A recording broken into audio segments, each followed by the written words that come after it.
आज का जो हमारा टॉपिक है that is a Coulomb's law. आज हम बात करेंगे कुलाम लॉ के बारे में। कुलाम्स लॉ है क्या? ऑलरेडी आपने क्लास 12th में बहुत अच्छी तरीके से कुलाम्स लॉ पढ़ के आए हैं, लेकिन आपके सिलेबस में है इसलिए हम जल्दी जल्दी कवर करेंगे। ऑल टॉपिक्स जल्द कवर कर दिए जाएंगे जो कि आप लोग पढ़े हैं, लेकिन डीपली में कवर किए जाएंगे जिससे आपको आसानी हो, आपका सिलेक्शन आईआईटी कॉलेज में हो सके। चलिए शुरू करते हैं। कुलाम्स लॉ एग्जैक्टली होता क्या है? सबसे पहले आप लोग हिंट डालेंगे Coulomb's law. Coulomb's law, Coulomb's law होता क्या है? देखो समझो, पहले 1785 में लिख लेंगे।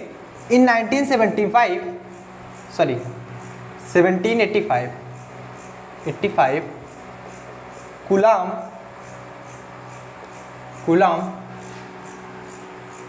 Give a law. 1785 में कुलाम ने एक लॉ दिया जो कि अट्रैक्टिव एंड रिपल्सिव नेचर के बारे में बता रहा था।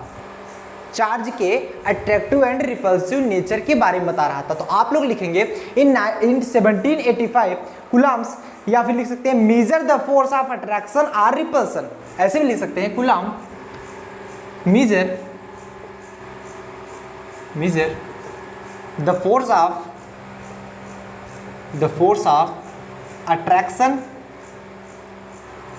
अट्रैक्शन और रिपल्सन। 1785 में कुलाम ने मेजर किया था कौन सा फोर्स? फोर्स ऑफ अट्रैक्शन या फिर फोर्स ऑफ रिपल्सन ऑफ, या फिर between two charges which is known as Coulomb's law. मतलब 1785 में कुलाम ने दो चार्जों के बीच में अट्रैक्शन का फोर्स एंड रिपल्सन के फोर्स के बारे में अनुभव किया था, जो कि हमारा कुलाम लॉ के नाम से जाना गया था। According to this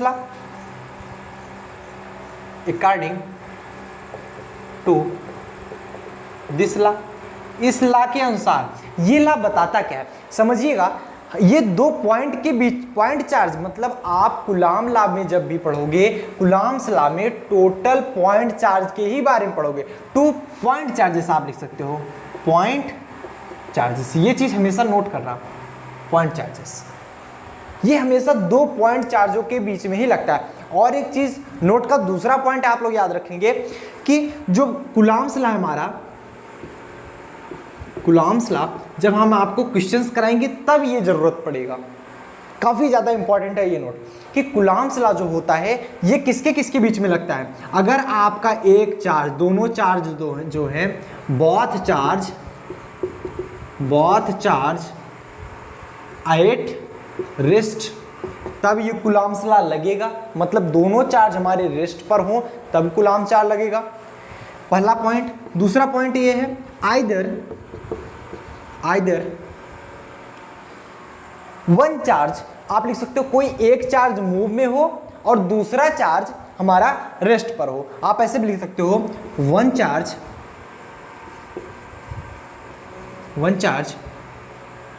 at rest and other in movement.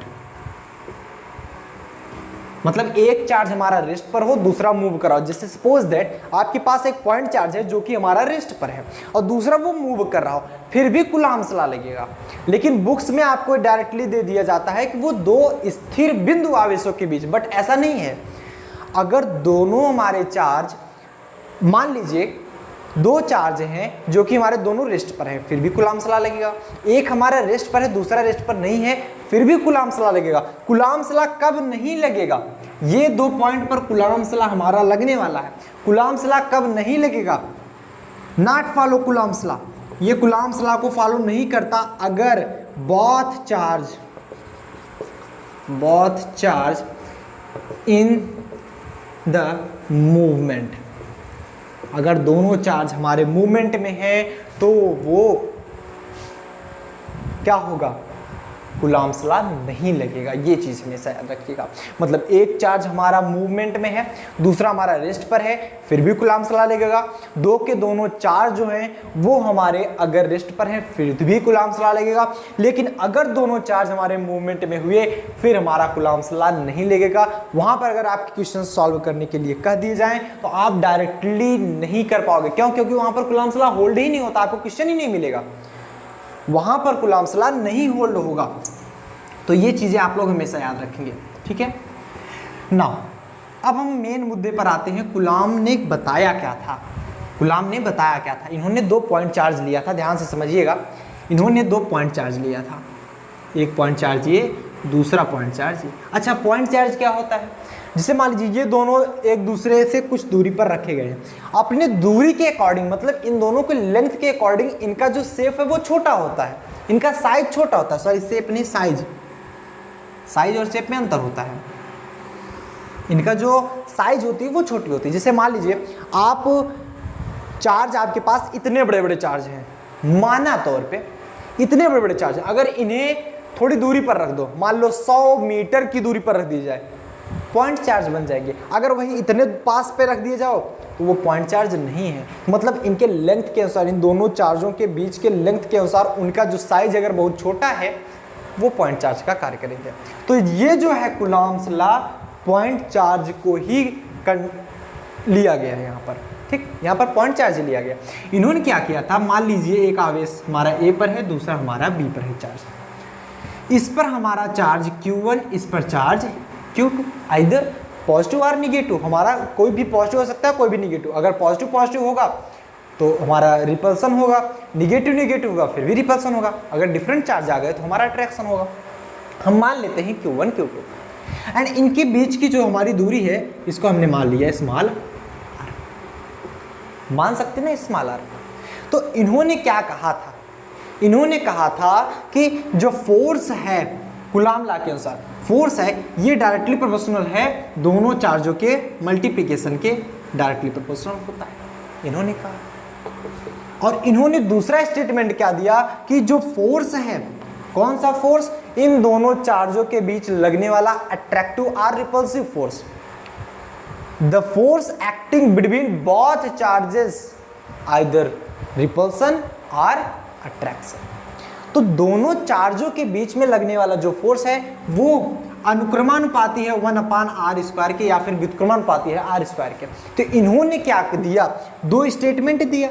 अब दोनों स्टेटमेंट को जब हम मिलाएंगे, देखना from equation number first and second, from equation first and second, दोनों इक्वेशन को आप मिलाएंगे तो क्या मिलेगा हमको? F is proportional to the Q1 Q2 divide by r²। ये चीजें आपको समझ में आई। अब हम यहां पर आपको बताएंगे इसकी डिफिनीशन। अब डिफिनीशन आप बना सकते हो, आपको याद करने की आवश्यकता नहीं है, दैट्स सो सिंपल। यहां पर लिखो द फोर्स एक्टिंग, या फिर लिख सकते हो the force of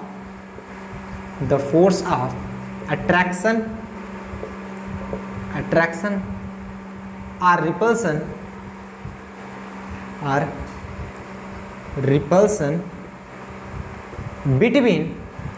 between two point charges is, वो क्या होता है? प्रोपोर्शनल टू द, यहाँ पर देखो is proportional to the, is या डायरेक्टली प्रोपोर्शनल लिख सकते हैं, डायरेक्टली प्रोपोर्शनल टू द, वो डायरेक्टली प्रोपोर्शनल होता है किसके? Proportional to the magnitude of, यहाँ पर देखो अगर माइनस चार्ज भी लिया गया है फिर भी उसका मैग्नीट्यूड लिखा जाएगा, ना कि माइनस प्लस यहाँ पर नहीं लिखा जाता। Magnitude of multiplication of both charges and, और किसके इनवर्सली प्रोपोर्शनल है? Inversely proportional to the, inversely proportional to the, किसके इनवर्सली प्रोपोर्शनल है? इन दोनों के बीच की दूरी के वर्ग के, proportional to the square of distance between, उनके बीच की दूरी के वर्ग के व्युत्क्रमानुपाती होता है। This statement is known as Coulomb's law. Coulomb law ने क्या बताया कि किन्हीं भी दो बिंदु आवेशों के बीच, समझना, लगने वाला आकर्षण अथवा प्रतिकर्षण बल उन दोनों आवेशों के गुणनफल के अनुक्रमानुपाती तथा उनके बीच की दूरी के वर्ग के व्युत्क्रमानुपाती है। द फोर्स ऑफ अट्रैक्शन, मेरे साथ बोलो, द फोर्स ऑफ अट्रैक्शन और repulsion between both charges is directly proportional to the magnitude of the multiplication of both charges and inversely proportional to the square of distance between them। ये चीज हमारा कहा गया Coulomb law.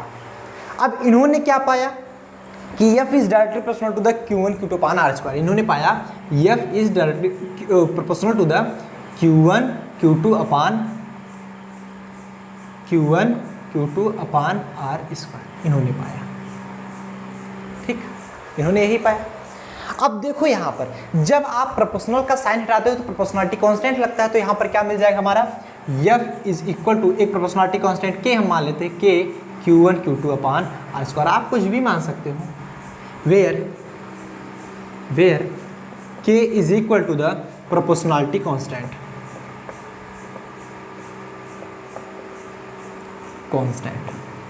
और जिसकी value होती है 1/4πε0 और इसकी वैल्यू थी 9 × 10⁹, ये के की वैल्यू आती है। एंड फाइनली अगर हम उस फार्मूला में रखेंगे तो हमारा मिले क्या, F is equal to 1/4πε0 into में Q1 Q2 divide by R square.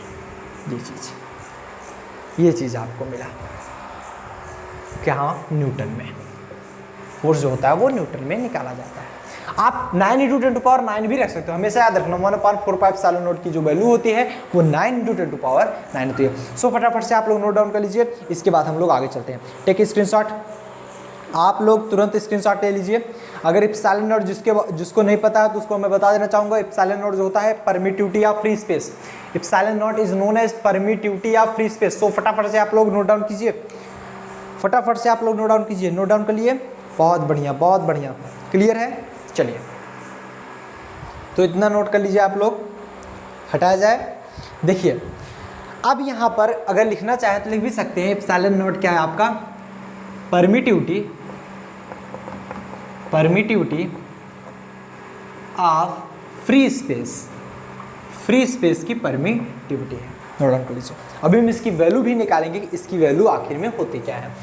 सो हटाया जाए इतना फटाफट से। चलिए ध्यान से देखिएगा, अगर हम उसकी वैल्यू निकालें इप्सिलॉन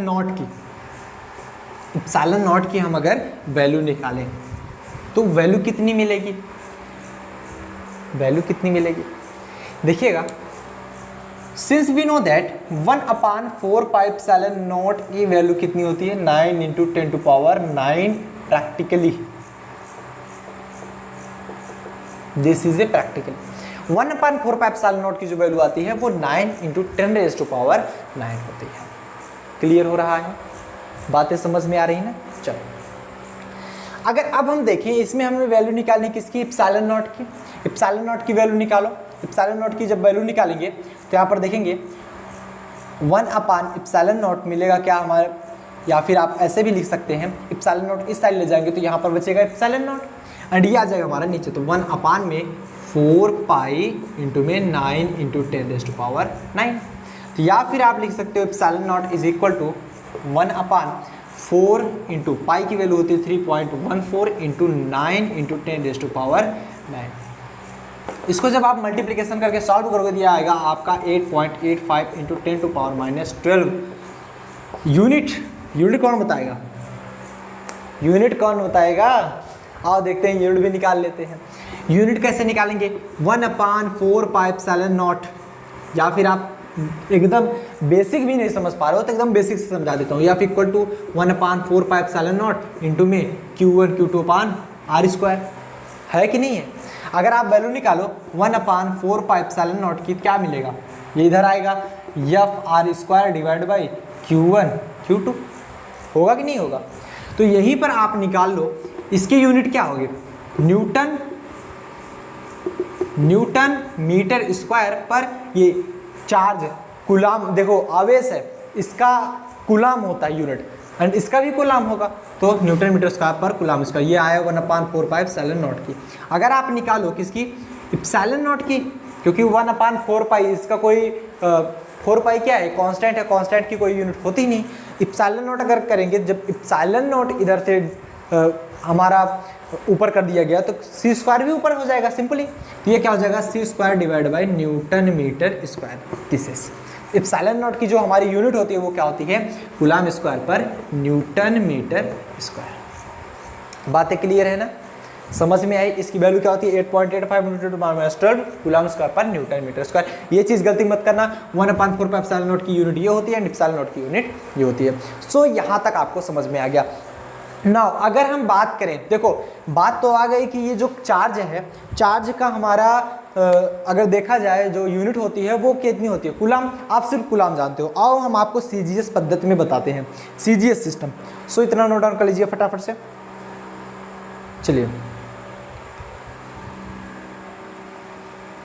अगर हम सीजीएस सिस्टम में निकालें यूनिट ऑफ चार्ज, चार्ज की भी तो यूनिट हमें मालूम होनी चाहिए, यूनिट ऑफ चार्ज। एक भी पॉइंट हमें छोड़ना नहीं है जिससे कि आप ऑल क्वेश्चन सॉल्व कर पाओ आसानी से। क्वेश्चंस आपके कुछ क्वेश्चन साथ साथ में सॉल्व करा दिए जाएंगे, बट जो मेन जितने भी क्वेश्चंस होंगे वो पूरा चैप्टर कंप्लीट होने के पश्चात ओवरऑल जितने भी क्वेश्चंस आ रहेंगे लास्ट के आपके 10 ईयर के क्वेश्चंस पूरे सॉल्व कराए जाएंगे। जैसे लास्ट 10 ईयर आप 2022 के लिए तैयारी कर रहे हो, 2021 से लेकर के लगभग आप 10 साल पीछे तक के आपके सारे क्वेश्चन जो कि आए रहेंगे वो सारे सॉल्व कराए जाएंगे। हो सकता है 15 ईयर तक के क्वेश्चन भी सॉल्व करा दिए जाए। सो चलिए, unit of charge, unit of charge, charge की यूनिट क्या होती है, वैसे यूनिट ऑफ चार्ज क्या होती है, कूलाम, जिसे हम C से रिप्रेजेंट करते हैं। बट अगर हम यही चीज देखें सीजीएस में, देखो सीजीएस में भी दो प्रकार का होता है, एक इलेक्ट्रोस्टैटिक में, दूसरा हमारा इलेक्ट्रोमैग्नेटिक में। इन इलेक्ट्रोमैग्नेटिक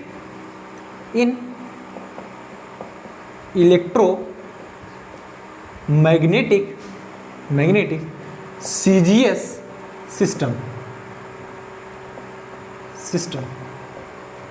इलेक्ट्रोमैग्नेटिक सीजीएस सिस्टम में अगर देखा जाए तो इलेक्ट्रोमैग्नेटिक सीजीएस सिस्टम में इसकी जो वैल्यू होती है EMU होती है। इसकी जो वैल्यू होती है वो इलेक्ट्रोमैग्नेटिक यूनिट होती है, इलेक्ट्रोमैग्नेटिक यूनिट।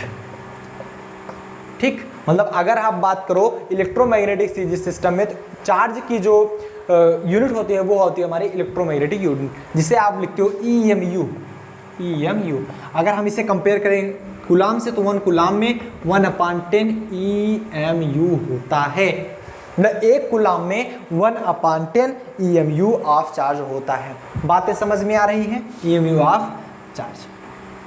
नाउ यही अगर हम इलेक्ट्रोस्टैटिक सीजीएस सिस्टम की बात करें, इन इलेक्ट्रोस्टैटिक सीजीएस सिस्टम,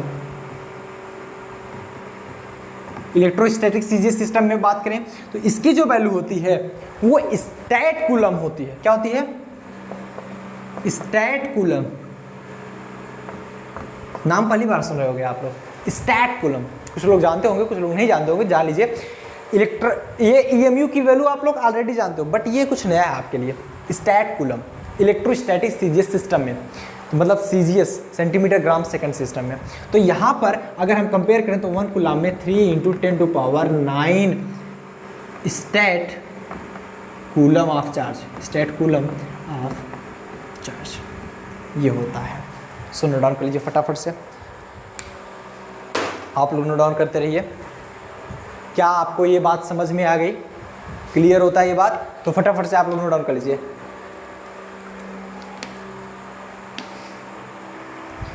सो उम्मीद करते हैं आप लोग नोट डाउन कर लिए होंगे। नेक्स्ट जो हमारी आती है, हमारा हेडिंग आता है, that is a relative permittivity. Relative permittivity क्या होती है, कभी कभी ऐसा क्वेश्चंस आ जाते हैं, रिलेटिव परमिटिविटी से आप कई क्वेश्चंस पूछ ले जाते हैं कि उसका रिलेटिव परमिटिविटी आपको निकालनी पड़ती है। कैसे निकालेंगे, आइए देख लेते हैं कि रिलेटिव परमिटिविटी हेडिंग डालेंगे, रिलेटिव परमिटिविटी। देखो समझो, सिंपल ये क्या है कि आपको अगर रिलेटिव परमिटिविटी पूछी जाए तो हमेशा याद रखना E R equal to epsilon upon epsilon naught. अगर ये फार्मूला आपको याद रहा, अगर ये फार्मूला आपको याद रहा तो आप ऑलरेडी ऑल क्वेश्चंस कर जाओगे, क्योंकि जो स्टूडेंट के सबसे बड़ी दिक्कत आती है वो इप्सिलॉन नॉट अपान इप्सिलॉन है कि इप्सिलॉन अपान इप्सिलॉन नॉट है, यही नहीं समझ पाते। तो ये चीज आप याद रखिएगा, permittivity of medium divide by permittivity of free space. Free space नीचे रहेगा, याद रखो। तो अगर हम यहां पर दिखा दें ई आर क्या है हमारा, ये रिलेटिव परमिटिविटी, रिलेटिव परमिटिविटी। यहां पर ई क्या है हमारा, ई क्या है, that is a permittivity, permittivity of any medium, किसी मीडियम की परमिटिविटी है एनी मीडियम।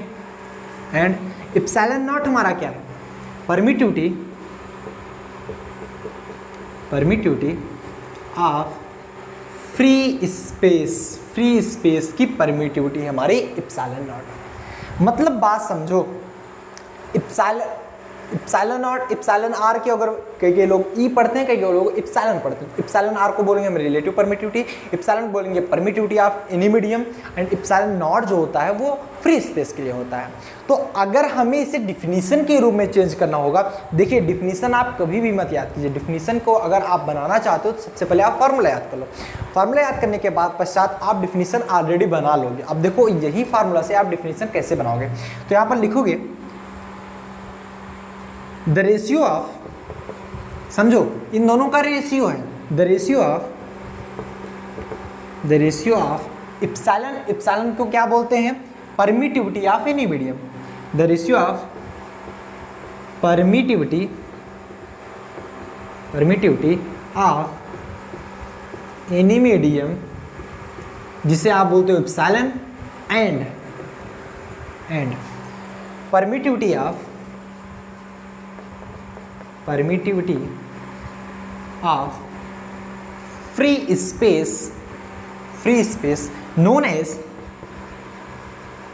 जिसे आप इप्सिलॉन नॉट से लिखते हैं, known as relative permittivity, known as relative permittivity, relative permittivity, जिसे आप इप्सिलॉन आर से लिखते हो। ठीक, बातें समझ में आ गई कि आपका ratio of permittivity of any medium and permittivity of free space known as relative permittivity. मतलब जब भी आपको ये क्वेश्चंस आ जाए तो आप क्या लगाओगे, epsilon R equal to epsilon upon epsilon naught. So note down कर लीजिए फटाफट से आप लोग, टेक ए स्क्रीनशॉट।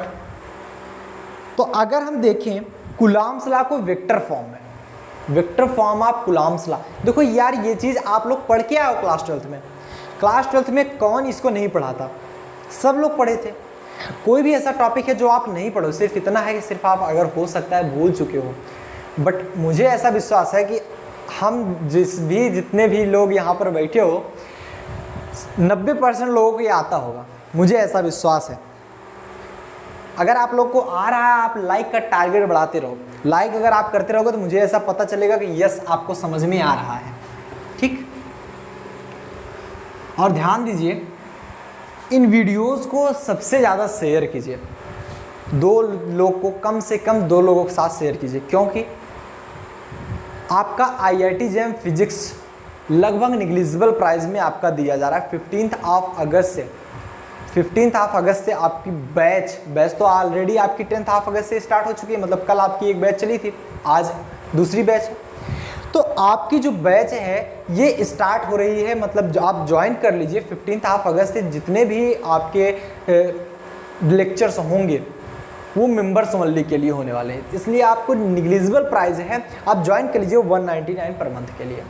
और इन वीडियोस को सबसे ज़्यादा शेयर कीजिए ताकि उन सभी स्टूडेंट के पास पहुंच सके ये लेक्चर जो कि वो कोचिंग अफोर्ड नहीं कर सकते, वो 30 से 40 हज़ार एक IIT JEM की तैयारी करने के लिए नहीं दे सकते, क्योंकि सभी के पास उतना पैसे नहीं है जो अफोर्ड कर सके। हाँ, कुछ लोग कर सकते हैं बट सभी नहीं कर सकते। इसलिए आप उन सभी स्टूडेंट के साथ कम से कम 2 लोगों के साथ शेयर कीजिए, जिससे हर वो स्टूडेंट इस प्लेटफॉर्म पे आ सके।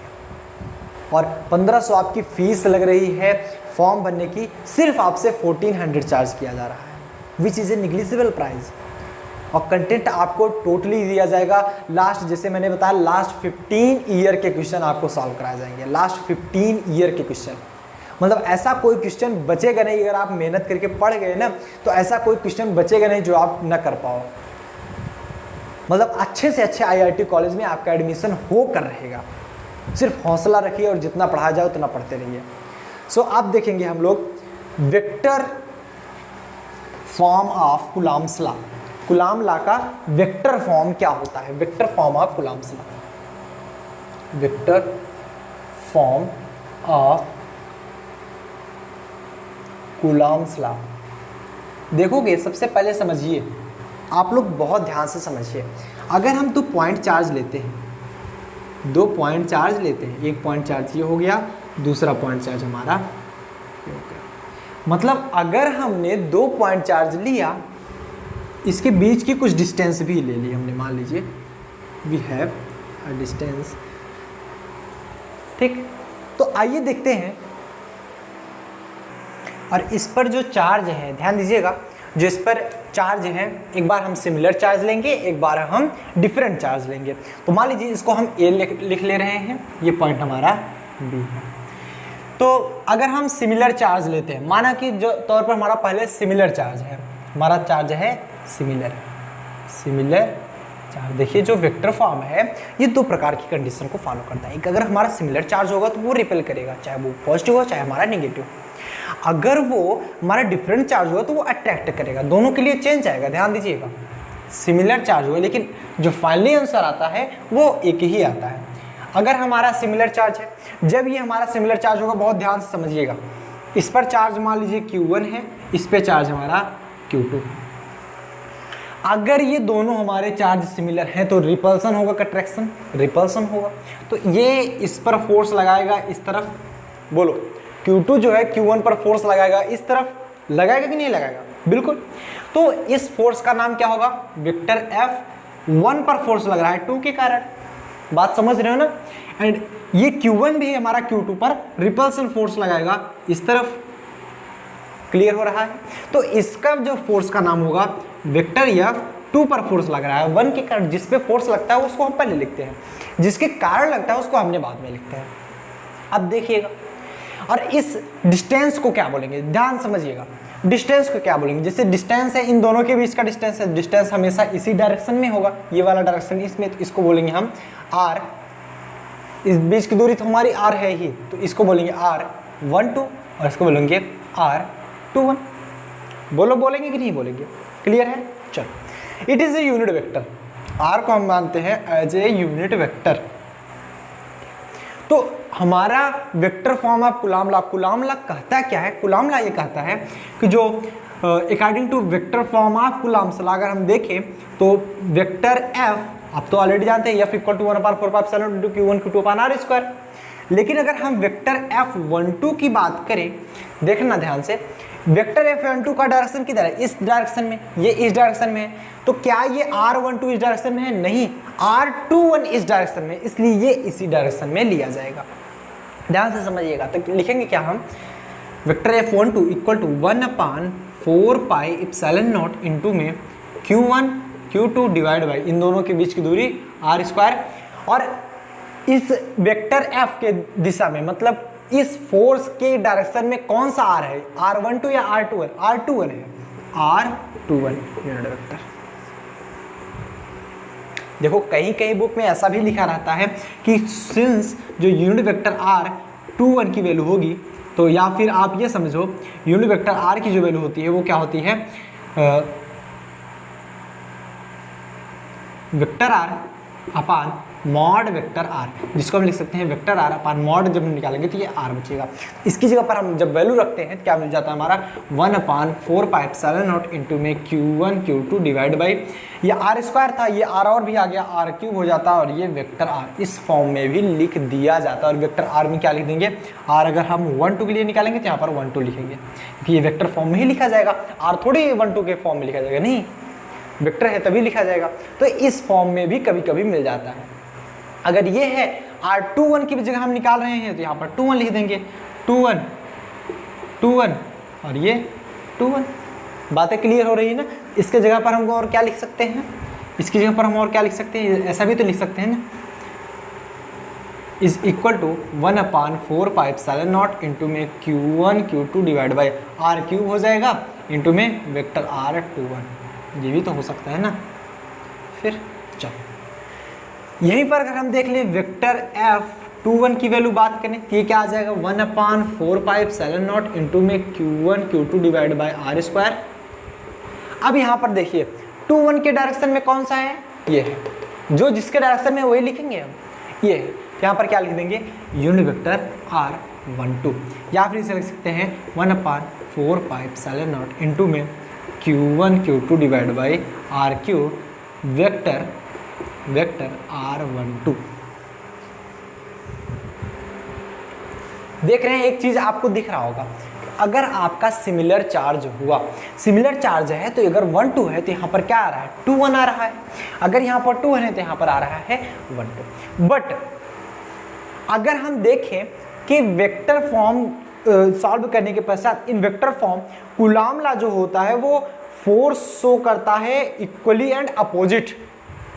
जो फोर्स शो करता है, देखिए यहाँ पर फोर्स क्या है, इक्वल है बट अपोजिट है। एक इस डायरेक्शन में लग रहा है, एक इस डायरेक्शन में लग रहा है कि नहीं लग रहा है। ध्यान समझो, अपने दिमाग से लगाओ कि इन वेक्टर फॉर्म, यहाँ पर लिख लो, इन वेक्टर फॉर्म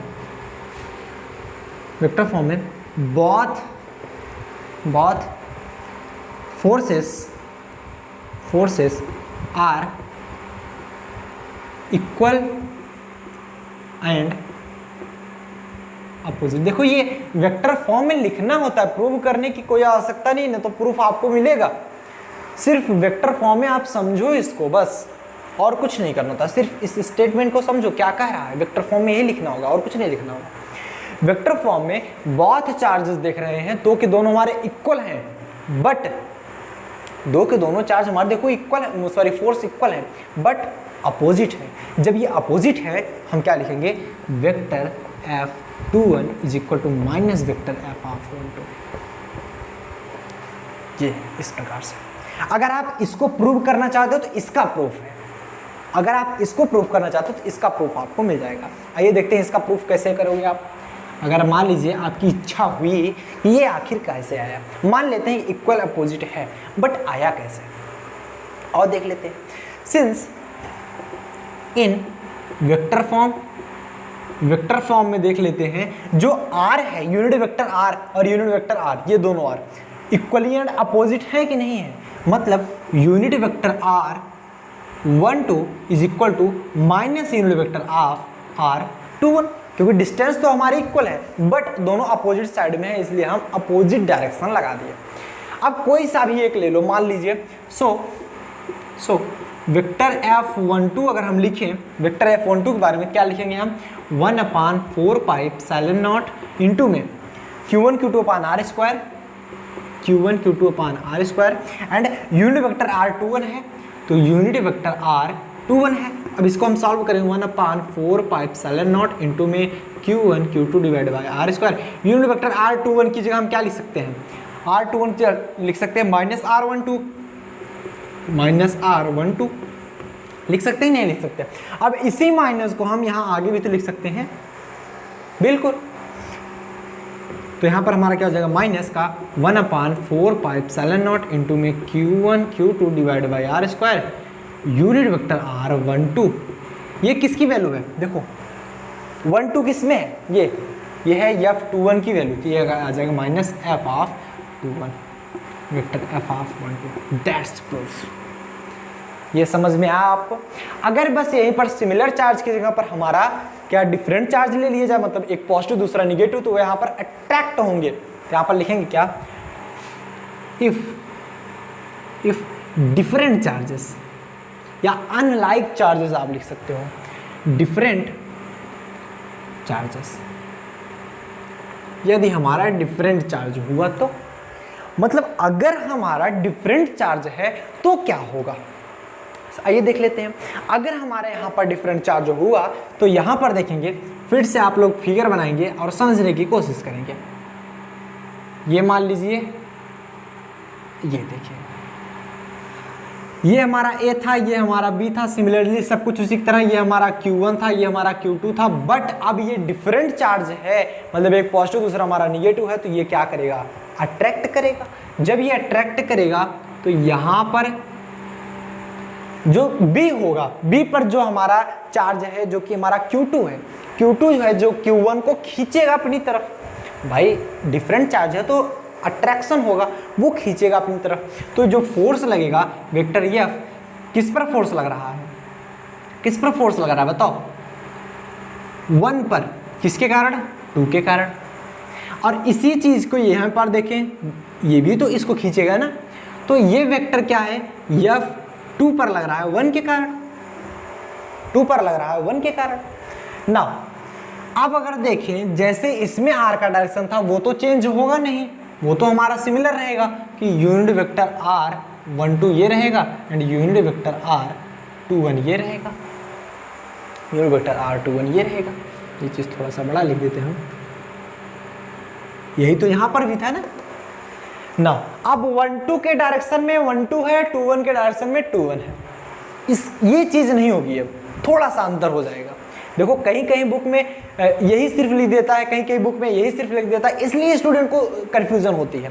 बट कन्फ्यूज़न की बात नहीं है, आप अगर इस प्लेटफॉर्म पे पढ़ रहे हो तो कन्फ्यूज़न नहीं होने वाला, क्योंकि हर डाउट आपके क्लियर कराए जाएंगे। क्योंकि जब तक क्लियर नहीं होगा तब तक मज़ा ही नहीं आता। बात यहाँ तक समझ में आई ना। अब यहाँ पर अगर हम निकालेंगे, क्या लिखेंगे, vector F12 is equal to 1/4 pi epsilon naught into में Q1 Q2 divide by R square unit vector of R12 लिख सकते हैं, नहीं लिख सकते, बाकी जो आगे यहाँ पर ऐसे लिख सकते हैं R क्यूब करके, तो वो आप जानते हैं। एंड इसी प्रकार हम लिख सकते हैं वेक्टर F21 की वैल्यू तो 1/4 पाई एप्सिलॉन नॉट इंटू में Q1 Q2 divide by R square unit vector R21। लेकिन अब भी इसको अगर हम सॉल्व करेंगे तो यही चीज़ आएगा, सॉल्व करके हम दिखा देते हैं। तो यहाँ पर देखिएगा, since unit vector R12 is equal to minus of unit vector R21, क्योंकि अपोजिट डायरेक्शन है, जो डिस्टेंस है वो तो हमारा इक्वल है।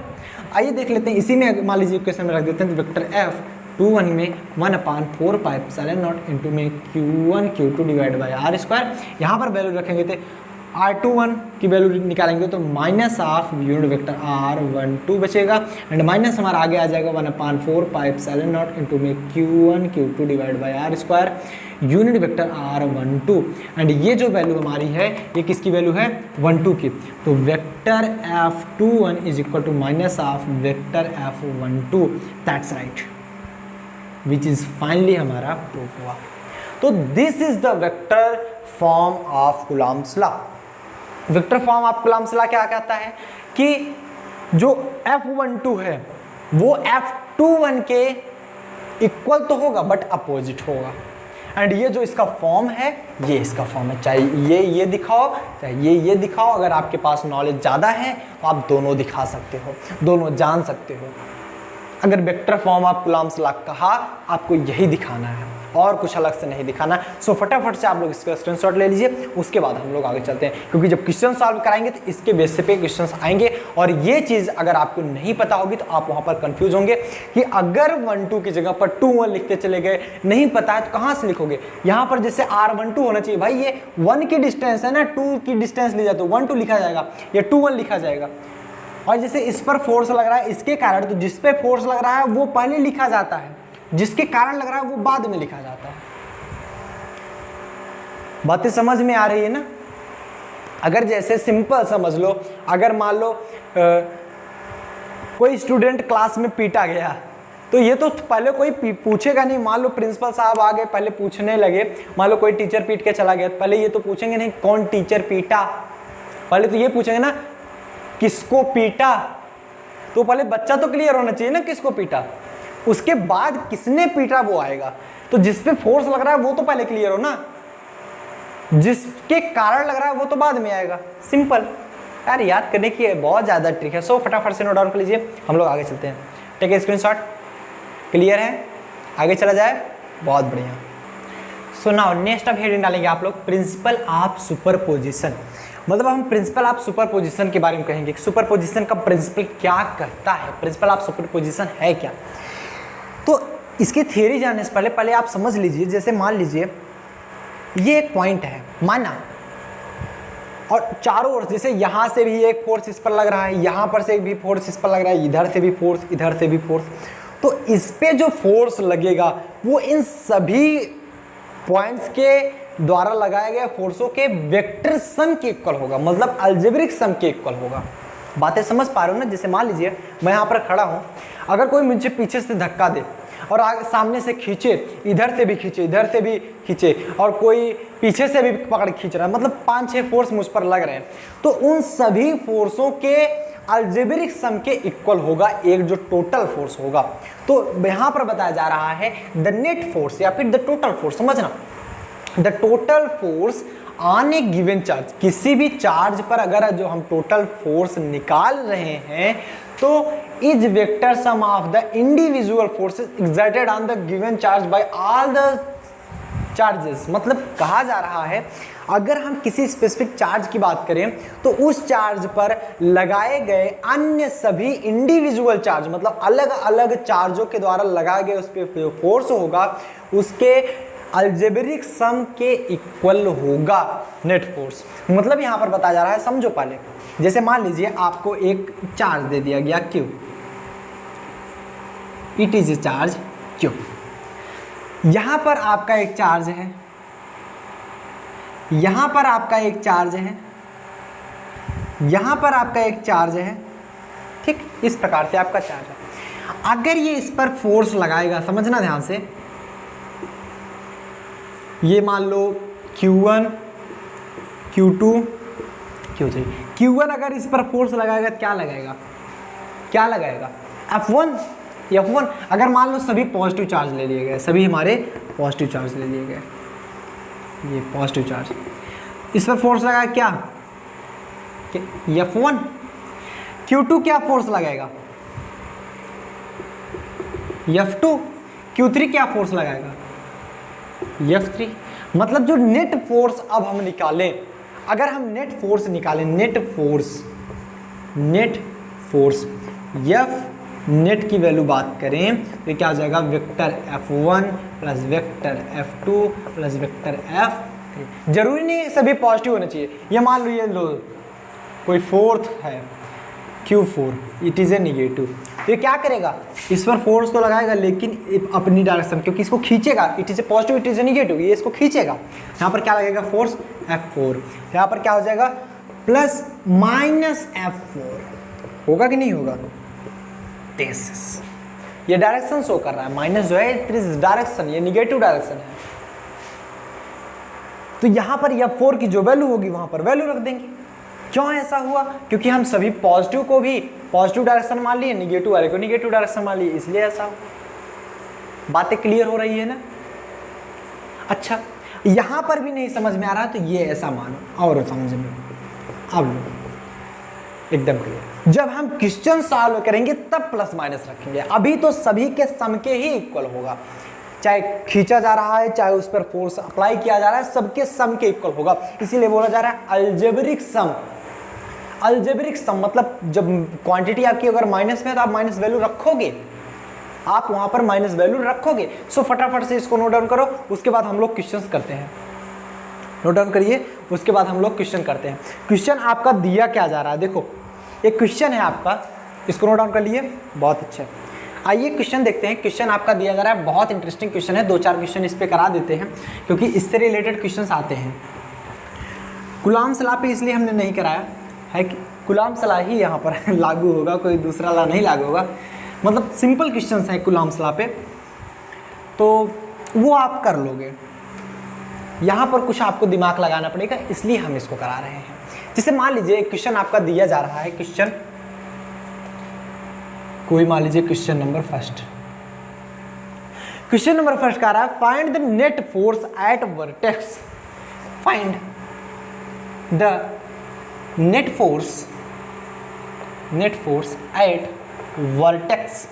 वर्टेक्स पर हमें नेट फोर्स निकालनी है। कोई एक हमें क्वेश्चन दिया जा रहा है जो कि मान लीजिए ये हमें एक क्वेश्चन मिला है,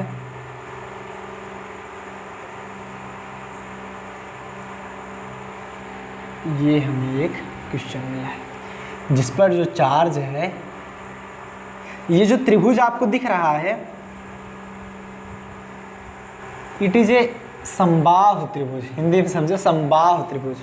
ठीक, समबाहु त्रिभुज क्या होते हैं? जिनकी सभी भुजाएं आपस में बराबर मतलब इक्वल साइड्स होती हैं। ठीक, इक्वल साइड्स होती हैं, तो इसकी भी इक्वल साइड है, ए और ए। ठीक, और इस पर जो चार्ज है दिया जा रहा है प्लस का क्यू एंड प्लस का क्यू, ये चार्ज है आपका। एंड अगर हम बात करें, अगर ये अब इसको सॉल्व करना है हमें किसी भी एक वर्टेक्स पर, वर्टेक्स मतलब या तो ये या तो ये या तो ये, आप समझ रहे हो वर्टेक्स, किसी भी एक वर्टेक्स पर आपको नेट फोर्स निकालना है। देख लो चार्ज में कोई अंतर है नहीं, अगर चार्ज में कोई अंतर नहीं है तो वैल्यू तो सेम ही आएगी, इसीलिए तो ऐसा कहा गया। नहीं तो अगर पॉइंट दिया होता ए पर निकालना है, बी पर निकालना है या फिर सी पर निकालना है, इसके बाद हम और क्वेश्चंस कराएंगे, डोंट वरी। तो यहाँ पर देख रहे हैं किसी भी में, मान लो यही वर्टेक्स मान लेते हैं, तो इसको कुछ इधर अरेंज कर देते हैं। ये वाला प्लस क्यू चार्ज इस पर फोर्स लगाएगा कितना? F1 लगाएगा कि नहीं लगाएगा? बताओ, लगाएगा कि नहीं लगाएगा? F1 ना मानना चाहो आप मान सकते हो, कोई दिक्कत नहीं। अगर नहीं भी मानना चाहो तो ABC मान सकते हो। तो ये जो है इस पर फोर्स लगा रहा है, F1 लगा रहा है कि नहीं लगा रहा है? क्योंकि दोनों पॉजिटिव चार्ज हैं, ये एक दूसरे को रिपेल करेंगे।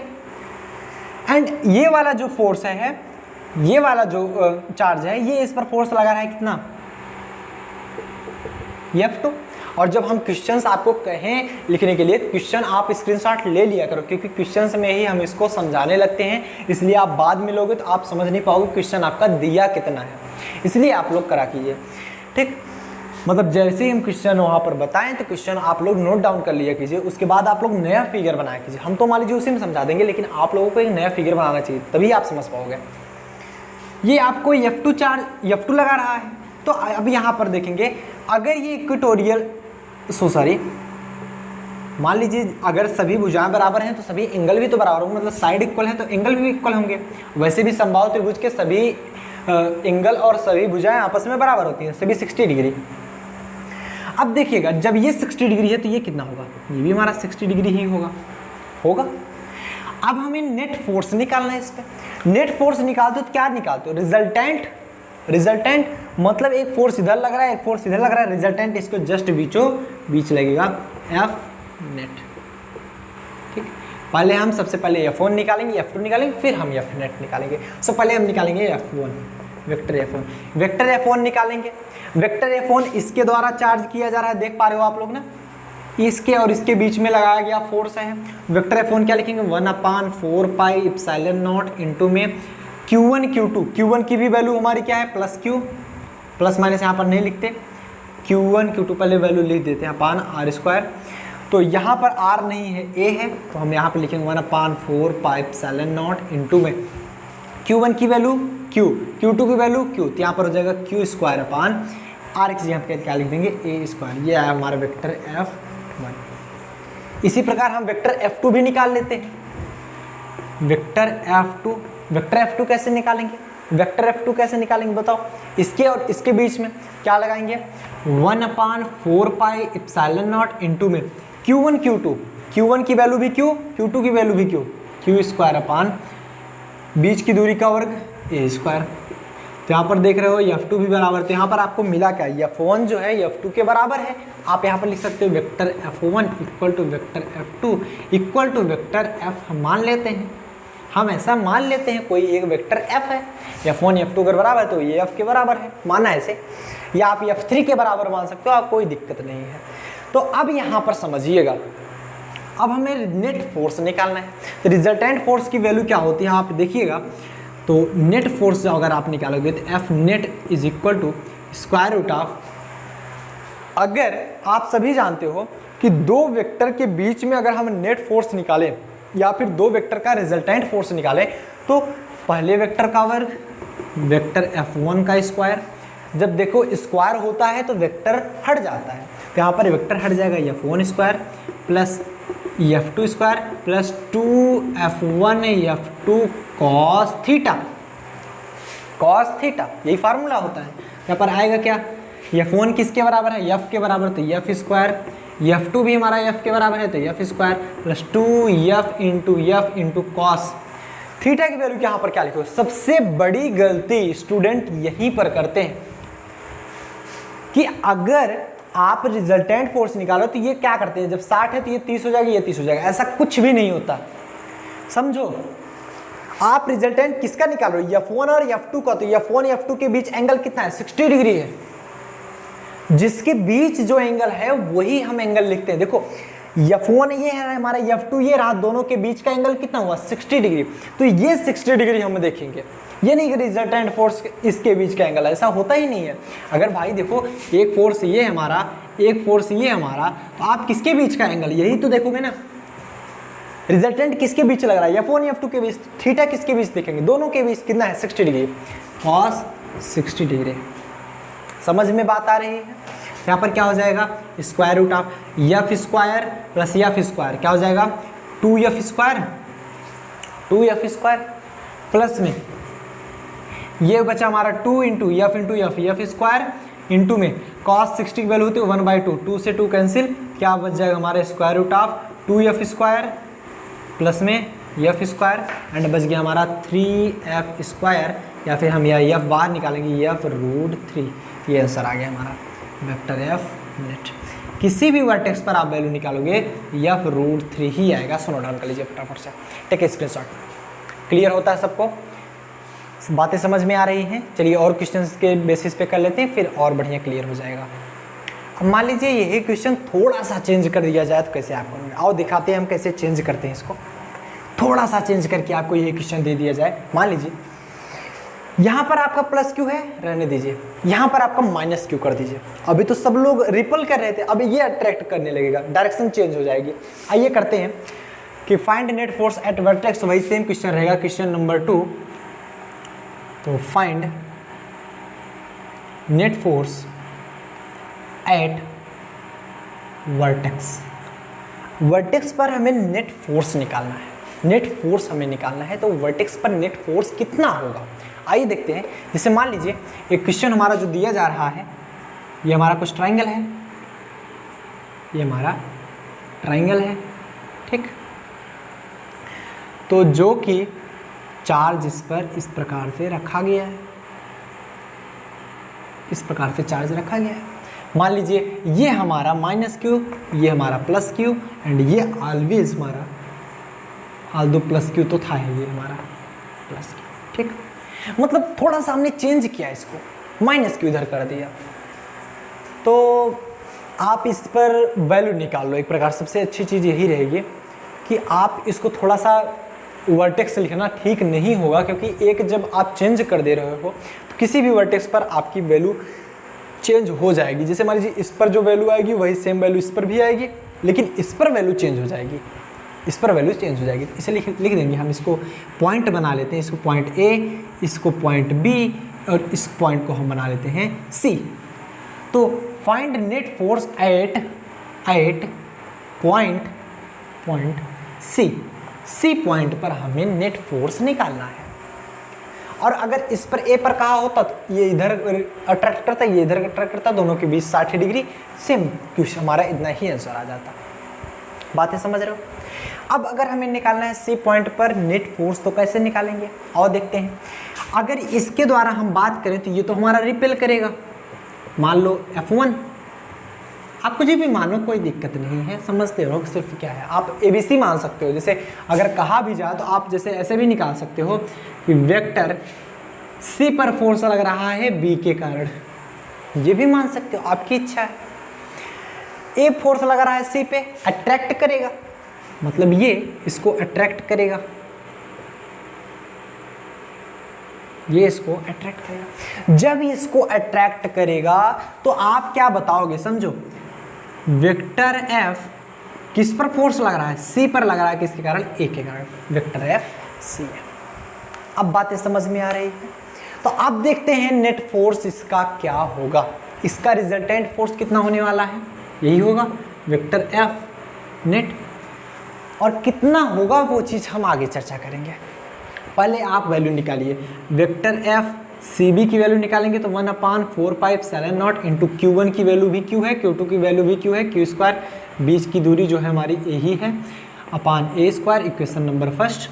And vector F C A अगर निकालेंगे तो क्या हो जाएगा 1/4πε0 इंटू में, ये माइनस क्यों है, ये प्लस क्यों है, माइनस प्लस से हमें नहीं मतलब, हमने मैग्नीट्यूड के बारे में पढ़ा भी जस्ट पहले, प्लस माइनस से नहीं मतलब, तो ये माइनस क्यू प्लस क्यू नहीं लिखा जाएगा, क्यू इंटू क्यू, Q² ही हो जाएगा, Q² अपान में A², equation number second. So now net force अगर हम निकालें, वेक्टर एफ नेट की वैल्यू अगर हम निकालें क्या हो जाएगा, स्क्वायर रूट ऑफ F1 का स्क्वायर प्लस F2 का स्क्वायर, F1 F2 नहीं लिखे हैं तो आप FCB लिख दीजिए, FCA का square plus 2FCB FCA into में cos थीटा, तो वैल्यू निकालिएगा। अब इसकी वैल्यू हमें मालूम नहीं कितना है, सिंपल देखो ये टोटल कितना होता है 180 डिग्री, टोटल हमारा 180 डिग्री। अगर 180 डिग्री में ये 60 डिग्री है, आप जानते हो इट इज 60 डिग्री, जब 180 डिग्री में ये 60 डिग्री है तो रिमेंस बचा हुआ कितना बचेगा 120 डिग्री, मतलब ये टोटल हमारा कितना हो जाएगा 120 डिग्री, इट इज 120 डिग्री। तो यहाँ पर cos थीटा जहाँ पर क्या लिखेंगे 120 डिग्री, तो ना यहाँ पर देखेंगे और ये भी देख लेंगे FCB FCA आपस में इक्वल भी है तो ये F के ही बराबर आएगा, तो F² प्लस में F² plus 2F into cos 120, यहाँ पर 120 डायरेक्ट लिख देते हैं। cos 120 की वैल्यू कितनी होती है निकाल लो अगर नहीं मालूम, cos 120 की वैल्यू अगर आपको निकालनी हो तो इसे लिख सकते हो cos 90 प्लस 30, तो ASTC यहाँ पर साइन और कॉस से पॉजिटिव होता है, बाकी सब निगेटिव होते हैं, ये सब रूल है जो कि क्लास 10th में आपको बताए जाते हैं। तो cos 90 प्लस थीटा 90 है तो चेंज होगा, साइन में जाएगा और माइनस साइन थीटा, तो minus sine 30 degree and equal to हो जाएगा माइनस हाफ, तो ये वैल्यू आ जाएगी माइनस हाफ, 2 से 2 कैंसिल हो गया, तो ये बचा हमारा कितना square root of F² plus में F², ये हो जाएगा माइनस ऑफ F² से F² कैंसिल हो गया, स्क्वायर रूट ऑफ F² बराबर में F बच गया, मतलब वेक्टर F नेट जो आ गया वो F के बराबर आ गया, और F जो है वो बराबर है, ये ऐसे लिख सकते हो, या फिर आप यहाँ पर देखिए वेक्टर F नेट जो आ रहा है वो F के बराबर आ रहा है, जो कि मेरी वैल्यू है 1/4πε0 इंटू Q² अपान A²। सो नोट डाउन कर लीजिए फटाफट से, टेक ए स्क्रीनशॉट। क्लियर है सबको? अब देखिए यहाँ पर अगर वैल्यू भी दे दी गई हो 3 कूलाम 4 कूलाम 5 कूलाम, तो वो वैल्यू आप लोग पुट कर सकते हो, मतलब तरीका मैं बता रहा हूँ, वैल्यू रख के कब बताऊंगा जब ये चैप्टर कंप्लीट हो जाएगा। चैप्टर कंप्लीट हो जाएगा तो वहाँ पर आपको मज़ा आएगा समझने में, इसलिए क्योंकि वहाँ पर क्वेश्चंस हम उठाएंगे, जैम से क्वेश्चन जो पूछे गए हैं, जो DU में क्वेश्चन पूछे गए हैं, AU में पूछे गए हैं, VHU में JNU में क्वेश्चन आए हैं, वो सब क्वेश्चन आपको उठाकर बताए जाएंगे, तो वहाँ पर क्वेश्चन लगाने का फील कुछ अलग होगा। तो अभी तरीका हम बता रहे हैं, जितना भी ओवरऑल हम तरीका समझेंगे कि इस प्रकार से हमें सॉल्व करना है। सो फटाफट से नोट डाउन कर लीजिए, इसके बाद और भी कुछ क्वेश्चंस हम लगा के सॉल्व करा के आपको दिखाते हैं। सो नोट डाउन कर लीजिए फटाफट से, टेक ए स्क्रीनशॉट। जैसे क्वेश्चन आपका थोड़ा सा चेंज दे दिया गया, मतलब अब ट्राइंगल ना दे करके रेक्टेंगल दे दिया, क्वेश्चन आपका रेक्टेंगल दे दिया। यहाँ पर एक क्वेश्चन दिया जा रहा है, क्वेश्चन नंबर 3, उसमें कहा जा रहा है find the net force at point A, किसी ए पॉइंट पर आपको नेट फोर्स निकालना है, और यहाँ पर क्वेश्चन भी दिया जा रहा है, ऐसा नहीं है क्वेश्चन नहीं है, ये कुछ इस प्रकार से आपका रेक्टेंगल दिया जा रहा है, रेक्टेंगल नहीं सॉरी स्क्वायर है, रेक्टेंगल नहीं so sorry, it is a square, but square की तरह ये दिख ही नहीं रहा तो कैसे स्क्वायर मान लिया जाए ना, ये एक हमारा स्क्वायर दिया जा रहा है, ठीक। अब यहीं पर आपका जो पॉइंट है वो है ये आपका ए पॉइंट, ये आपका बी पॉइंट, ये आपका सी पॉइंट और ये आपका डी पॉइंट। यहाँ पर ऐसे चार्ज रखे गए हैं।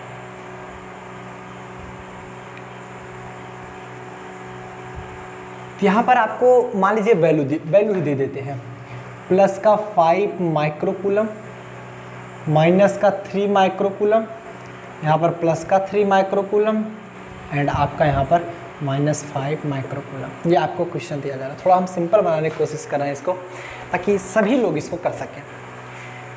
और इसके जो बीच का डिस्टेंस है, जो बीच का डिस्टेंस है, इसको हम मान लेते हैं 2 सेंटीमीटर। ये भी 2 सेंटीमीटर होगा, ये भी 2 सेंटीमीटर होगा, ये भी 2 सेंटीमीटर एंड ये भी हमारा 2 सेंटीमीटर ही होगा। तो ए पॉइंट पर आपको नेट फोर्स निकालना है। कैसे निकालेंगे आइए देखते हैं। इसके बाद आप घर पे बैठिएगा, अभी भी घर पर हैं तो किताब उठाइएगा, उसमें से कुछ क्वेश्चन ढूंढिएगा। हालांकि आपको बुक खरीदने की कोई आवश्यकता नहीं, अगर आप खरीदते हैं बहुत बढ़िया, अगर फिर भी नहीं खरीदते हैं तो बुक के भी आपके पैसे फ्री होने वाले हैं, क्योंकि लिंक भी आपको डिस्क्रिप्शन बॉक्स में दी जा रही है, वहाँ पर जाकर आप पूरी बुक डाउनलोड कर सकते हैं, आराम से पढ़ सकते हैं, मतलब टेंशन फ्री हो जाओगे यार।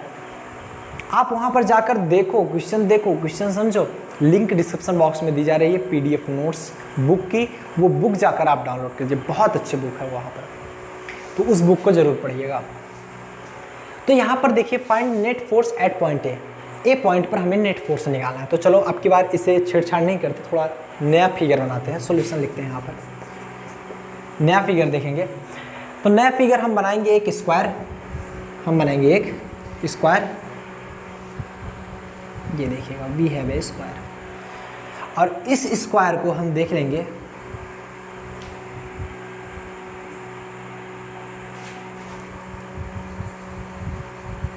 ये चीज, यहां पर आपका दिया जा रहा है प्लस का 5 माइक्रोकूलम, यहां पर दिया जा रहा है माइनस का 3 माइक्रोकूलम, यहां पर आपका है माइनस का 5 माइक्रोकूलम एंड इधर है आपका प्लस का 3 माइक्रोकूलम। वैल्यू है आपकी ए, ये रही हमारी वैल्यू बी, ये रही हमारी सी और ये डी। बीच की दूरी भी 2 सेंटीमीटर, बोलो हाँ या ना, 2 centimetre, 2 centimetre, 2 centimetre and 2 centimetre. अब हमें ए पर इसके फोर्स निकालना है। फोर्स निकालो पहले। जब बी हमारा इस पर फोर्स लगाएगा ए पर, ए पॉजिटिव है बी निगेटिव है, तो इसको अट्रैक्ट कर लेगा। क्या कर लेगा? इसको अट्रैक्ट कर लेगा कि नहीं कर लेगा? इसकी जो वैल्यू आएगी वो हमारी कितनी आएगी? वैल्यू कितनी आएगी?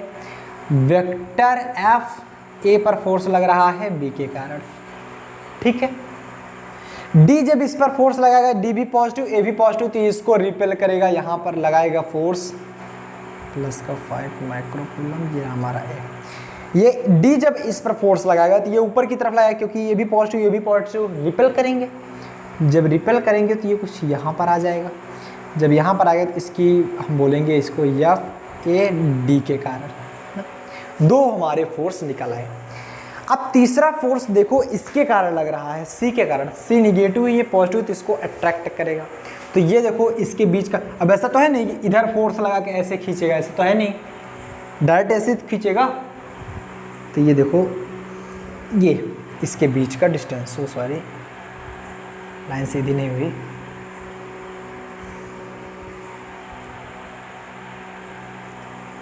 ये देखिए, ठीक। अब देखिएगा इसके बीच डिस्टेंस, ये तो 2 सेंटीमीटर, 2 सेंटीमीटर, 2 सेंटीमीटर, 2 सेंटीमीटर। इसके द्वारा लगाया गया फोर्स के लिए आपको इसके बीच का डिस्टेंस आना चाहिए। तो ये जो फोर्स लगाएगा ये इस साइड में लगाएगा। किधर लगाएगा? इस साइड में लगाएगा। बातें क्लियर हो रही हैं ना? अब देखना ध्यान से, समझो। अगर ये इस साइड फोर्स लगा रहा है तो इसको क्या बोलेंगे हम? Vector F. क्या बोलेंगे? Vector F and vector F A पर फोर्स लगा रहा है सी के कारण, ठीक। Vector F A C.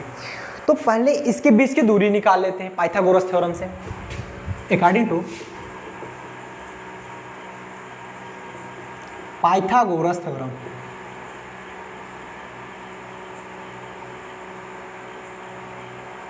Pythagoras theorem क्या बोलता है? अगर आप निकालोगे कर्ल का स्क्वायर बराबर, मतलब हाइपोटेनस का स्क्वायर इक्वल टू बेस का स्क्वायर प्लस परपेंडिकुलर स्क्वायर, मतलब hypotenuse square equal to base square plus perpendicular square. Hypotenuse मतलब कर्ल, ये कर्ल क्या है? AC square. AC square is equal to base, आप ये ले लो या फिर ये DC स्क्वायर प्लस ये भी ले सकते हैं, कोई दिक्कत नहीं, AD स्क्वायर। AC स्क्वायर हमें निकालना है, AC square equal to DC square निकालो, DC स्क्वायर मतलब 2 सेंटीमीटर का स्क्वायर प्लस AD का स्क्वायर 2 का ही स्क्वायर, 4 + 4 मतलब 8। AC स्क्वायर बराबर आया हमारा 8, AC बराबर square root of 8। Square root of 8 की वैल्यू कितनी होती है? अरे भाई स्क्वायर रूट ऑफ 8 की वैल्यू कितनी होती है निकाल लो ना। 3 3 जा 9 हो जाएगा, 2 2 जा सॉरी यार 2 2 जा 4, बच गया हमारा 4, 2 यहाँ पर 4 आया एंड पॉइंट यहाँ पर 0 बढ़ा, near about 2.1। No no no, एक गलती हमने कर दिया यहाँ पर। जब पॉइंट लगाते हो डबल 0 लगाते हो ना, तो अब देखो कितनी बार ये जाएगा। अगर हम 5 बार ले जाएं, 4 5 20, 9 बार ले जाएं, 9 81, 8 बार ले जाओ, 8 64, 8 चौक 32, 32 33 34 35 36 37 38, नियर अबाउट 2.8। अगर हम यही 9 बार ले जाते तो दिक्कत हो जाती ना, 84, हाँ नहीं हो जाता, ज़्यादा हो जाता।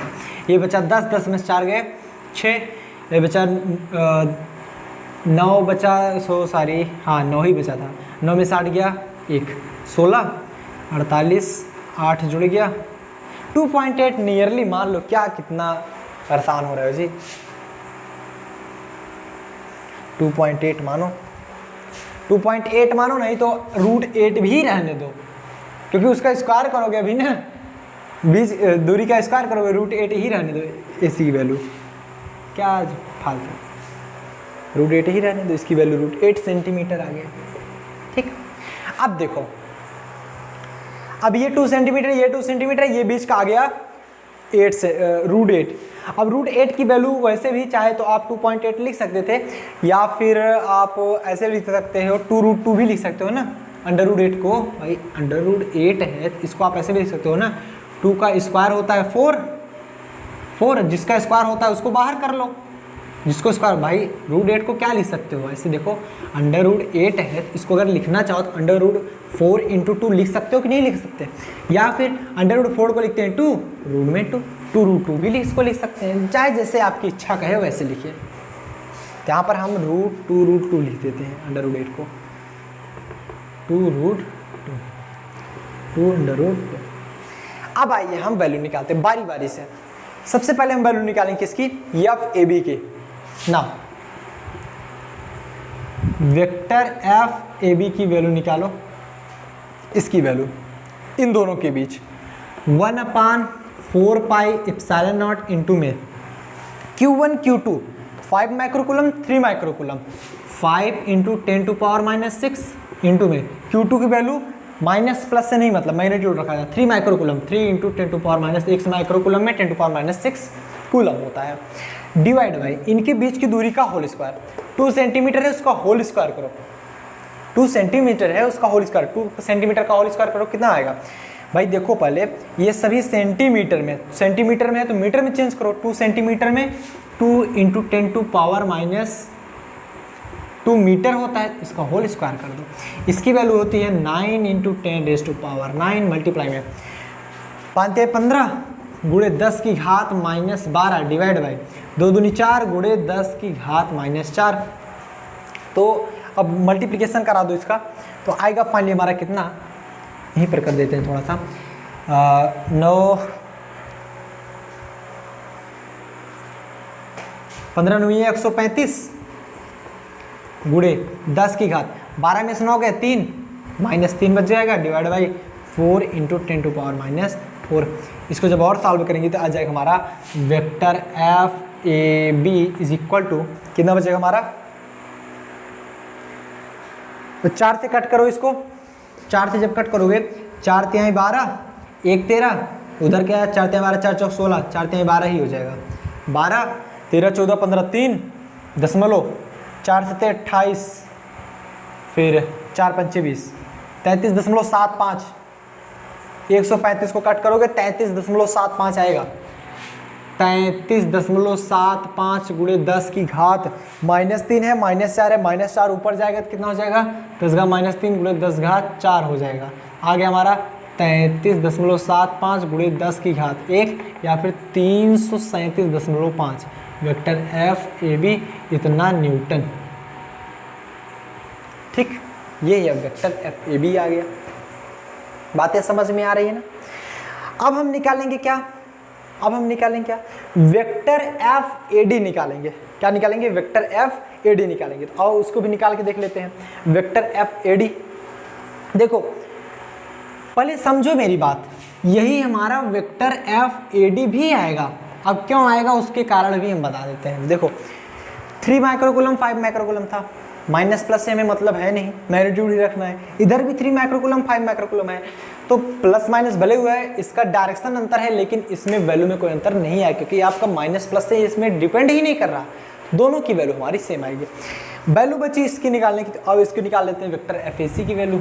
तो निकालेंगे वेक्टर एफ ए सी की वैल्यू, अगर हम निकालेंगे वेक्टर एफ ए सी तो ये क्या निकलेगा 9 × 10⁻⁹ मल्टीप्लीकेशन में Q1 5, इधर भी 5, 5 × 10⁻⁻6 मल्टीप्लाई में 5 × 10⁻⁻6 डिवाइड बाई 2√2 × 10 टू पावर कितना -2 का होल स्क्वायर। भाई यही तो होगा ना। अब देखो 9 गुणे 10 की घात 9 मल्टीप्लीकेशन में 5 5 25 × 10⁻12 डिवाइड बाई 2 का स्क्वायर करोगे 4, √2 का स्क्वायर करोगे 2 मल्टीप्लीकेशन 10⁻⁴ तो आ जाएगा हमारा 2 से इसे कट कर दो 4.5 कितना हो जाएगा हमारा 4.5 मल्टीप्लाई में 25 डिवाइड मल्टीप्लाई में 12 में सुना हो गया कितना बचा 3 डिवाइड बाई 4 × 10⁻⁴। ठीक, अगर और इसी को कट कर दे 4 से 4 1 जा 4 पॉइंट में 5 बच गया, फिर से 4 1 जा 4, फिर अभी एक बचा है 4 2 जा 8 और 1.125 आ गया 1.125 × 10⁻³ × 10⁻⁴ प्लस 4 हो जाएगा, तो हो जाएगा 1.125 × 10⁻⁻1 तो यह आ जाएगा हमारा 11.25 न्यूटन। ठीक, हमारा vector F A C 11.25 newton का बल ये आरोपित करेगा इस पर। तो आप यहाँ पर देखो एफ ए सी भी निकल गया, एफ ए बी निकल गया, एफ ए डी भी निकल गया ना। तो सबसे पहले क्या करोगे आप, रिजल्टेंट फोर्स आपको निकालना है। पहले इन दोनों का रिजल्टेंट फोर्स निकालो, इन दोनों का रिजल्टेंट, एक इधर गया एक इधर गया, इन दोनों का रिजल्टेंट फोर्स इधर आएगा, वेक्टर एफ डैश मान लेते हैं। तो वेक्टर एफ डैश निकाल लो यहाँ पर अभी, equation number first, equation number second, यहाँ पर निकालो वेक्टर एफ डैश। ये थोड़ा सा टफ क्वेश्चन है, आपको समझना पड़ेगा और आसानी है, कुछ है भी तो नहीं यार, सिंपल जो स्टेप है वो आप करते चले जाओ, समझ में आता चला जाएगा। वेक्टर एफ डैश अगर आप निकालोगे तो क्या मिलेगा आपको, देखो वेक्टर एफ डैश जब निकालोगे तो एक ये है दूसरा ये है, इस दोनों का रिजल्टेंट निकालना है, दोनों का हमारा रिजल्टेंट निकालना है। तो हम निकालेंगे square root of F1 square, मतलब इसका स्क्वायर प्लस इस स्क्वायर, दोनों हमारे एक आपस में इक्वल है, तो F स्क्वायर, इन दोनों को हम F ही मान लेते हैं हम F है। ठीक, F स्क्वायर प्लस ये भी F स्क्वायर हो जाएगा, नहीं तो लिखना चाहो तो लिख दो, थोड़े से में क्या करें, एफ ए बी का square plus F A D का square plus 2 F A B F A D into में कॉस 90 डिग्री, इनके बीच की कितना है 90 डिग्री तो है, तो कास 90 डिग्री कितना हो जाएगा, कास 90 की वैल्यू 0, तो वो तो हमारा 0 हुआ। तो ये कि आगे हमारा एफ स्क्वायर प्लस में एफ स्क्वायर आ गया 2 एफ स्क्वायर स्क्वायर रूट में आ गया एफ √2, ये तो 0 हो गया हमारा, ये देखो ये 0 हो गया। एफ √2 एफ की वैल्यू रख दो, एफ की वैल्यू क्या है 337.5, तो हमारी वैल्यू आ गई एफ डैश की 337.5 √2, एफ डैश की वैल्यू आ गया। सो इतना नोट डाउन करो सब लोग फटाफट से, ठीक है स्क्रीनशॉट। बातें समझ में आई। अब देखो ये हमें इसका रिजल्टेंट मिला। तो अभी हमें टोटल रिजल्टेंट निकालना है ना। जब इसका रिजल्टेंट मिल गया तो इन दोनों का काम खत्म, इन दोनों का काम खत्म। अब इसका और इसका रिजल्टेंट निकालेंगे तो हमें टोटल रिजल्टेंट मिल जाएगा। सो फटाफट से वहाँ तक नोट डाउन करो सब लोग। हमें निकालना है एफ डैश और एफ ए सी का रिजल्टेंट। हटा जाए, चलो यहाँ पर देखो यही चीज़ हम हटा देते हैं, वहाँ तक रहने देते क्योंकि वहाँ पर क्वेश्चन सॉरी वैल्यूज़ लिखी गई हैं जो कि हमें यहाँ पर काम देंगी। आइए देखते हैं। अब अगर इन सभी का काम खत्म, अब मेन है हमारा ये और ये, क्योंकि इन दोनों का रिजल्टेंट हम ऑलरेडी निकाल चुके हैं। अब इसका रिजल्टेंट निकालना। देखो ये भी यहाँ से 45 डिग्री पर है, ये भी 45 डिग्री, मतलब इन दोनों के बीच का जो एंगल है वो 90 डिग्री ही है, 90 डिग्री ही है। तो इन दोनों का रिजल्टेंट यहाँ पर निकलेगा वेक्टर एफ नेट। तो यहाँ पर निकालेंगे vector F net is equal to क्या निकलेगा, square root of F dash का स्क्वायर, एफ डैश का square plus F A C का स्क्वायर, एफ ए सी का square plus 2 F dash F A C cos 90। Cos 90 की value कितनी होती है बताओ सब लोग, कास 90 की वैल्यू कितनी होती है, 0। वो तो 0 हो गया, वैल्यू आ जाएगी हमारी एफ, वैल्यू आएगी हमारी एफ डैश का स्क्वायर। एफ डैश की स्क्वायर कितना है हमारा, ध्यान दो 337.5, 337.5 अंडर रूट 2 का whole square plus F A C की वैल्यू कितना है हमारा 11.25, 11.25 का होल स्क्वायर। सो फाइनली आप लोग क्या करेंगे, आप लोग काम है इसका होल स्क्वायर कर देना, इसका भी होल स्क्वायर कर देना, दोनों को ऐड करके स्क्वायर रूट से बाहर कर देना, एफ नेट की वैल्यू आ जाएगी। सो नोट डाउन कर लीजिए फटाफट से, take a screenshot, note down करिए। बोलो यहाँ तक समझ में आई कि नहीं आई, बात यहाँ तक समझ में आई, क्लियर है? आगे चला जाए, आगे चला जाए, चलो सुनाओ। अब हम देख लेते हैं scope of coulomb's law and limitation of coulomb's law.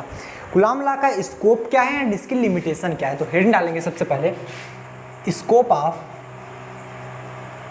Coulomb's law. Coulomb's law का स्कोप क्या है, तो कूलॉम्स लॉ का पहले ये तो समझो कहाँ कहाँ तक वैलिड होता है। तो कूलॉम्स लॉ एग्जिस्ट, लिख लेंगे coulomb's law exist between the region, exist ऐसे लिख सकते हैं from 10 to power -13 centimetre to many kilometres, मतलब ये 10 घात -13 सेंटीमीटर से लेकर के कई किलोमीटर तक भी ले लग सकता है कूलॉम्स लॉ। मतलब इसकी रेंज काफ़ी ज़्यादा होती है, मतलब it is a wider in range, या फिर एग्जिस्ट लिख सकते हैं या फिर रेंज लिख सकते हैं, आपकी जो इच्छा करें। मतलब ये छोटा छोटा 10 घात -13 सेंटीमीटर से लेकर के ये कई किलोमीटर तक भी लागू होता है। जब हम इसे अभी तो क्लासिकल मैकेनिक्स की तरह पढ़े थे, अगर हम इसे क्वांटम मैकेनिक्स में इसका स्कोप देखें तो it scope in quantum mechanics में इसका क्या स्कोप है, पहले ये जान लेते हैं कि इसका स्कोप क्या है क्वांटम मैकेनिक्स में। देखो समझो पहले, क्वांटम मैकेनिक्स मतलब क्या होता है, जिसे आप बोल सकते हो एक प्रकार से वेव मैकेनिक्स, मतलब छोटे छोटे बहुत छोटे छोटे पदार्थ जिन्हें आप इंडिविजुअली देख नहीं सकते, ना तो आप उनके बारे में अध्ययन कर सकते हो। तो ये छोटे छोटे हमारे कण होते हैं, जैसे हमारे इलेक्ट्रॉन हो गए, प्रोटॉन हो गए, म्यूयॉन्स हो गए, तो न्यूक्लियस की चर्चा वहाँ पर होती है। तो ये सब चीज़ें हमारे किस में आते हैं, क्वांटम मैकेनिक्स में। तो आप लोग ध्यान दीजिएगा, जब हम बात करेंगे क्वांटम मैकेनिक्स की तो वहाँ पर भी हमारा क्वांटम मैकेनिक्स में भी हमारा कूलॉम्स लॉ लगता है। अब कैसे लगता है, जैसे एटम और एटम मिलके मॉलिक्यूल्स बनाते हैं, किसके द्वारा, इलेक्ट्रिक फोर्स के द्वारा। मतलब वहाँ पर कूलम्ब्स लॉ लगता है। हर एक इलेक्ट्रिक फोर्स में कूलम्ब्स लॉ है, हर एक इलेक्ट्रिक फोर्स में कूलम्ब्स लॉ है, इसलिए वहाँ पर बताया जाता है कि ये एक क्वांटम मैकेनिक्स में भी लागू होता है। जैसे फर्स्ट अगर आप बताओगे इसका स्कोप, तो ये कहोगे कि इलेक्ट्रिक चार्ज ही है जिसकी मदद से आपका ये जो एटम है ये मिलके मॉलिक्यूल्स बनाता है। यहाँ पर कहा जा रहा है द फोर्स दैट बाइंड, मतलब कूलम्ब्स लॉ का फोर्स, जो कूलम्ब्स लॉ बताया गया है कि ऐसा इलेक्ट्रिक फोर्स ही है जो कि एटम्स को बाइंड करके मॉलिक्यूल्स बनाता है। क्वांटम मैकेनिक्स की चर्चा की जा रही है, मतलब एटम्स को बाइंड करने का काम कौन कर रहा है? Electric force. इलेक्ट्रिक फोर्स किसने बताया था? Coulomb's law. ठीक, तो द फोर्स या the electrostatic force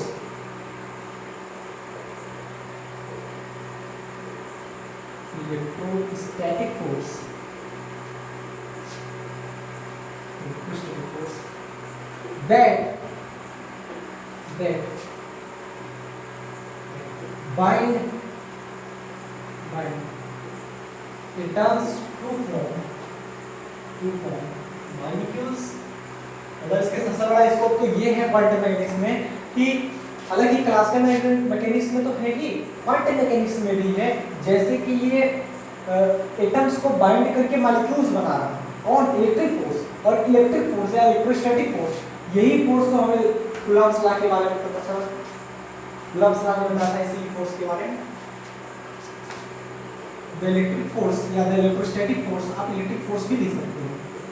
electric force लिखा है, electrostatic force, electric force that bind electron and nucleus। ऐसे यही फोर्स है जो कि न्यूक्लियस से इलेक्ट्रॉन को बांधे रखता है। यही फोर्स है जो न्यूक्लियस से इलेक्ट्रॉन को बांधे रखता है। इसका दूसरा स्कोप, तीसरी स्कोप क्या है इसकी? तो तीसरा स्कोप आप अगर देखेंगे तो आप बता सकते हैं कि ये मॉलिक्यूल्स को मिला करके, जैसे मॉलिक्यूल्स से मिला करके ये लिक्विड का निर्माण कर देता है और ये आपका सॉलिड का निर्माण कर देता है। जैसे मान लो इलेक्ट्रिक फोर्स ही काम कर, जैसे दो मॉलिक्यूल के बीच में अगर इलेक्ट्रिक फोर्स वर्क कर रहा है, वो जुट एक होकर के वो जैसे कई मॉलिक्यूल्स होकर वो लिक्विड और सॉलिड का निर्माण कर देते हैं। तो electric force, electrostatic force that bind molecules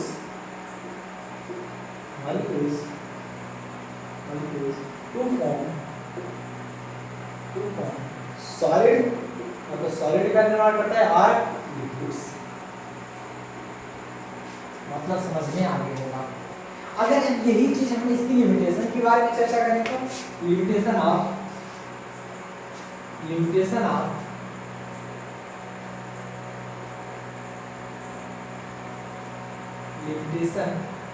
Coulomb's law. Coulomb's law की लिमिटेशन के बारे में चर्चा करें तो ये कूलम्ब्स लॉ जो था ये न्यूक्लियस की स्टेबिलिटी को नहीं दर्शाता है। अभी मैं बता रहा हूँ, doesn't explain the stability of nucleus। मतलब जो कूलम्ब्स लॉ था ये किसी भी न्यूक्लियस की स्टेबिलिटी को नहीं दर्शाता। मतलब क्या है? इसके अनुसार समझो, इसके अनुसार देखो, ये हो गया हमारा न्यूक्लियस, ये हो गया हमारा न्यूक्लियस। न्यूक्लियस में क्या होते हैं? न्यूट्रॉन और प्रोटॉन होते हैं कि नहीं होते? ये बताओ, होते हैं? न्यूट्रॉन और प्रोटॉन होते हैं। तो अब यहाँ पर देखना, न्यूट्रॉन तो उदासीन है, मतलब इस पर कोई चार्ज ही नहीं, इसको हटा दो यहाँ से। कूलम्ब्स लॉ को ये फॉलो नहीं करता, कोई चार्ज नहीं, तो चार्ज जिस पर के पास नहीं है वो कहाँ से कूलम्ब्स लॉ से मिलेगा। अब चर्चा होती है, मतलब अगर चार्ज की बात की जाए तो न्यूक्लियस पर केवल पॉजिटिव चार्ज होता है, मतलब केवल और केवल प्रोटॉन से ही होते हैं। तो इसके अनुसार कूलॉम लॉ के अनुसार पॉजिटिव पॉजिटिव रिपेल होते हैं। जी बिल्कुल, ये एक दूसरे से रिपल्सन होना चाहिए था, एक दूसरे से रिपल्सन होना चाहिए था। और अगर रिपल्सन होता तो वो न्यूक्लियस स्टेबल रह पाता नहीं। अगर किसी के घर में हमेशा रेगुलर लड़ाई झगड़ा होता रहता है, क्या वो घर स्टेबल रहता है? नहीं, बिखर जाता है। तो वैसे क्या अगर प्रोटॉनों के बीच झगड़े होते रहे, हमेशा दूरियां बढ़ती रही, तो क्या वो न्यूक्लियस बना रह पाएगा? नहीं, वो स्टेबल रह पाएगा? नहीं, उसे अनस्टेबल होना चाहिए था according to the coulomb's law. But ये सिर्फ यही तक नहीं कर पाए। हालांकि ऐसा होता है, प्रोटॉनों के बीच रिपल्सन होता है, बट फिर भी वो स्टेबल क्यों है इसके बारे में चर्चा कर रहा है। आफ्टर इट हम बाद में ये जान पाए, बाद में हम जान पाए कि एक ऐसा फोर्स भी होता है जिसे न्यूक्लियर फोर्स कहते हैं, जो कि न्यूक्लियर फोर्स जो कि इस न्यूक्लियस को आपस में बांधे रखता है, which is much much greater than electric force. Coulomb's law के इस इलेक्ट्रिक फोर्स की अपेक्षा न्यूक्लियर फोर्स बहुत ज्यादा होता है, जो कि इसको बांधे रखता है। हालांकि इन्होंने नहीं बता पाया, इन्होंने कहा कि ये आपस में रिपेल होकर के दूर हट जाने चाहिए थे, बट ऐसा नहीं हो रहा। वो स्टेबल था, क्यों था? बाद में पता चला कि न्यूक्लियर फोर्स के कारण। अब देखो, जैसे अगर एक इस रूम में, जिस रूम में मतलब ये स्टूडियो जो चल रहा है, इसमें मान लो सपोज दैट 10 बंदे खड़े हो और 10 में कुछ झगड़े हो गए, 10 के 10 मारपीट करके, तो एक क्या एक में ही रह पाएंगे? नहीं, जब तक रहेंगे मारपीट होती रहेगी। इसलिए भागना चाहेंगे उस गेट से, इस गेट से, मतलब बाहर निकलना चाहेंगे ऐसे तो। लेकिन अगर उन्हीं 10 में से एक मोटा ताजा पहलवान है, ताकतवर, उन्हीं 10 में से अगर एक मोटा ताजा ताकतवर पहलवान है, वो क्या किसी को बाहर जाने देगा? नहीं, वो तो खींच खींच के ले आएगा अंदर को। भाई सबसे ज्यादा पावरफुल है वो उसको धुलाई करेगा अंदर करके। न्यूक्लियर फोर्स क्या है कि इलेक्ट्रिक फोर्स की अपेक्षा काफी ज्यादा होता है, इसलिए इलेक्ट्रिक फोर्स की मनमानी नहीं चलती। वो जो मोटा ताजा पहलवान है वो 10 को बाहर नहीं जाने देगा, वो बैठा रहेगा वहीं पर गेट पे। आओ बाहर देखते हैं फिर। वो इनको स्टेबल रखता है न्यूक्लियर फोर्स। न्यूक्लियर फोर्स क्या करता है? इसको स्टेबल रखता है, पहले नहीं देता। सो फटाफट से इसका स्क्रीनशॉट ले लीजिए आप लोग। देखिए स्क्रीनशॉट, बातें समझ में आ गई। उम्मीद करते हैं ये लेक्चर आपको बहुत अच्छी तरह से समझ में आएगा। नेक्स्ट लेक्चर जो होगा हमारा इलेक्ट्रिक फील्ड पर होने वाला है, जो कि काफी ज्यादा इंपॉर्टेंट होता है। तो मिलते हैं नेक्स्ट लेक्चर के साथ। तो बढ़िया पढ़ाई करें। All the very best.